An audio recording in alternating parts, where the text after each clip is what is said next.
한국에 옳았지만 일본은 감정적으로 수정하려 하지 않았다. 결국 미국의 한방이 세기를 박았다. 지난달 19일 북한이 발사한 미사일이 두 발이라고 우겼던 일본이 결국 한 발로 정정했습니다. 지난 10일 NHK에 따르면 기시 노부어 방위상은 이날 각 이후 기자회견에서 당초 한 발과 함께 한 발이 더 있었다고 발표했던 것은 여러 조건이 겹친 결과 극히 드문 일이 발생해 우연히 우주물체를 포착한 것이었다는 분석에 도달했다고 변명했습니다. 그리고 미사일 발사 이후 3주나 시간이 지나 한 발로 정정한 점에 대해서는 기술 분석에 시간이 필요했다고 설명하며 앞으로 이번과 같은 일이 다시는 일어나지 않도록 대응 절차를 검토하고 능력 향상에 노력하겠다고 강조했습니다. 특히 일본이 두 발이라고 주장한 반면 한국은 처음부터 한 발이라고 발표했던 것에 대해서 어떻게 생각하냐는 질문에 일미안이 정보는 공유하고 있으나 방위성 자위대로서 수집하고 있는 개별 정보도 있어 이번과 같은 발표를 했다며 앞으로 적시에 적절하게 대응하겠다고 말했습니다. 많은 말을 했지만 일본은 결국 이렇게 망신당했습니다. 그런데 마이니치 신문에서는 일본 정문회에서 한국이 말한 한발 발사가 맞다고 하는 이야기가 많이 나왔는데 감정적인 문제 때문에 이를 수정하려 하지 않았다고 폭로했습니다. 한 국내 네티즌은 이런 보도를 비웃으며 항상 일본이 한국에게 했던 말을 언급했습니다. 한국은 언제나 감정적이고 이성적이지 못하다. 일본은 안 그런데. 심지어 이런 말까지 나왔습니다. 적간놈들 정보 어디에 필요하랴. 즉각 지소미아 폐기하라. 이런 일본의 부실하고 의심스러운 자위대 행동은 여기서 그치지 않았습니다. 지난달 일본 후쿠오카에서는 긴급 발진에 나섰던 일본 항공자위대 F2 전투기에 조종석 덮개가 떨어져 나가는 사건이 벌어졌습니다. 당시 러시아 군용기가 나타나자 일본 항공자위대 F2가 이를 뒤쫓아가 경고를 듣지 않으면 요격할 수도 있다고 했습니다. 그런데 자신감 있게 러시아 군용기를 따라가던 일본 F2 전투기가 돌연 공중에서 추락하기 시작했습니다. 당시 일본 전투기는 조종석의 유리 덮개인 캐노피가 파손되어 날아간 것으로 추정되며 그 결과 비행기는 거의 추락할 뻔했습니다. 이 충격적인 사건에 대해서 일본 내에서는 반드시 원인 규명을 해야 한다고 말했는데 드디어 한 달 만에 조사 결과가 나왔습니다. 항공자위대는 캐노피가 잠겨있지 않은 상태에서 전투기가 비행했기 때문이라고 밝혔습니다. 제대로 잠기지 않아 바람의 내부 압력차가 생기면서 캐노피가 분리된 것으로 추정된다고 했습니다. 캐노피를 잠그지 않은 상태에서 비행에 나선 것도 이해할 수 없지만 캐노피가 잠기지 않을 경우 조종석에 경보등이 켜지는데도 조종사는 확인하지 못한 것으로 파악되었습니다. 최근 일본은 중국을 견제하고 대북 제재를 명분으로 서방 6개 국가와 군사동맹을 강화하고 있습니다. 이들 국가의 군함이 차례대로 일본으로 오며 대외적으로 자유민주주의 진영의 군사 거점으로서의 입지를 강화한다고 했습니다. 특히 일본은 강력한 자신들의 해군 전력을 과시하며 우방국의 군함이 들어오는 것만으로 해상자위대 힘을 더욱 과시하는 기회가 되기도 했습니다.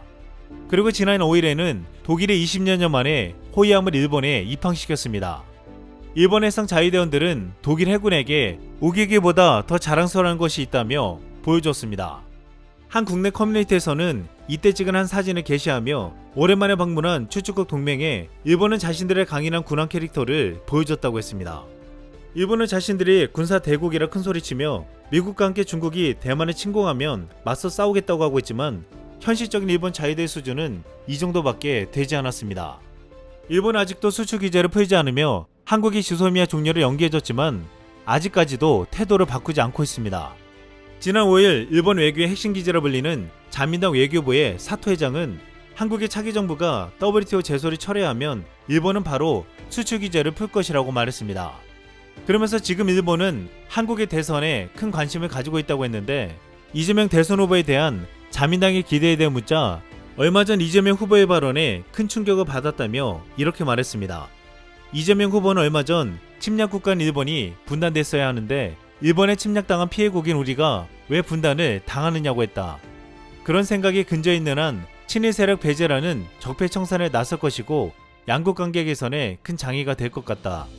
그가 그런 공언을 하는 거 보고 자민당 외교부의 국회의원은 모두 깜짝 놀랐다. 그런데 일본 국회의원들이 놀라는 것은 여기서 그치지 않았습니다.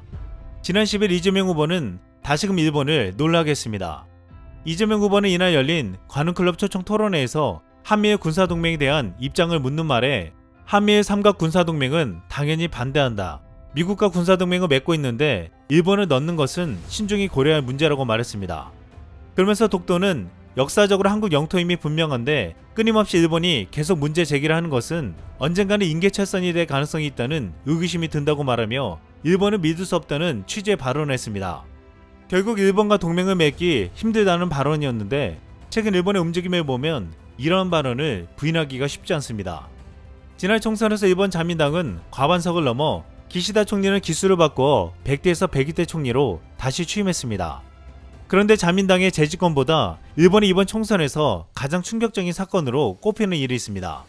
극우 성향으로 유명한 정당 일본 유신회가 오사카에서 집권 자민당을 제치고 압승한 것입니다. 많은 일본 국민들을 이를 두고 오사카 사람들은 바보, 유신회의 악행들을 알면서 어떻게 지지할 수 있는 것인가 라고 비판했습니다. 오사카 지역을 중심으로 한 지역정당이던 일본 유신회는 오사카 지역의 후보를 낸 15개 선거구에서 모두 승리했고 전국적으로 41석을 얻어 직전보다 4배 가까이 의석을 늘렸습니다. 이는 중의원에서 법안을 발의하기 위해 필요한 정적수인 21석 웃도는 수준으로 앞으로 단독 법안 발의도 가능해진 것입니다. 일본 유신회가 오사카 지역구를 휩쓴 결과에 대해 도쿄에서는 오사카 사람들이 반지성적이라 극우 정당에 투표했다는 비아냥이 나오기도 했습니다. 그런데 일본 유신회가 의석수를 늘린 것을 두고 국내에서도 큰 우려를 하고 있습니다. 일본 유신회 소속 요시무라 히로우미 오사카부 지사는 지난 2018년 미국 샌프란시스코에서 위안부 소녀상이 세워진 것을 두고 격렬히 항의하다 자매 결연을 끊기도 했습니다. 지난 2019년 8월에는 위안부 소녀상을 옹호한 아이치현 지사를 퇴출시키겠다며 주민 43만 명 서명을 받았는데 이들 중에 80%가 넘는 서명이 가짜로 드러났습니다. 또한 일본 유신의 전 공동대표인 하시모토 도루는 2013년 오사카 시장 시절 일본군의 정신적 안정을 위해 위안부가 필요했다고 발언해 도마에 올랐습니다. 이런 짓을 한 이들이 바로 일본 유신회인데 이들은 자민당과 함께 평화헌법을 개정하려 하고 있습니다. 과거 역사를 부정하는 이들이 평화헌법을 개정해 전쟁이 가능한 나라가 된다면 앞으로 일본이 어떤 짓을 할지 뻔하다는 말이 나오고 있습니다.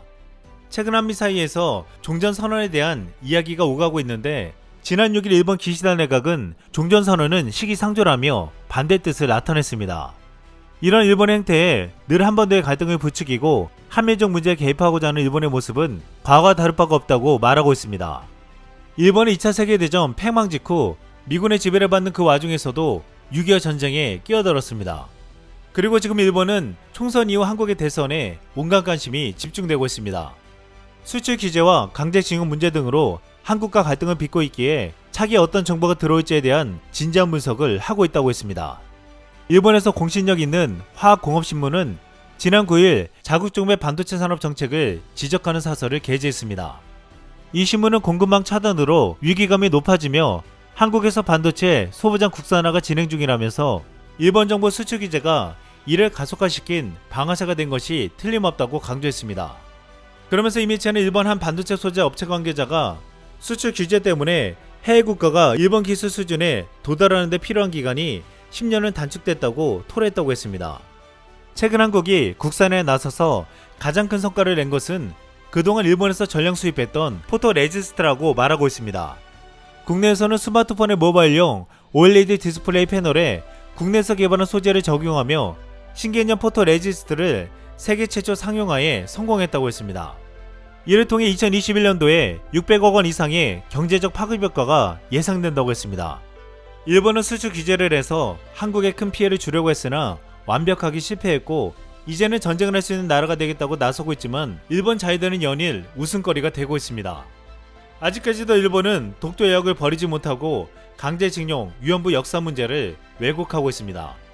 지난 2017년 9월 유엔 총회 참석차 한미 정상업무 오찬에서 이런 대화가 오갔습니다. 문재인 대통령이 미국은 우리의 동맹이지만 일본은 동맹이 아니다 라고 말하자 당시 트럼프는 이렇게 말했습니다. 이해한다. 이상 쓸망이었습니다.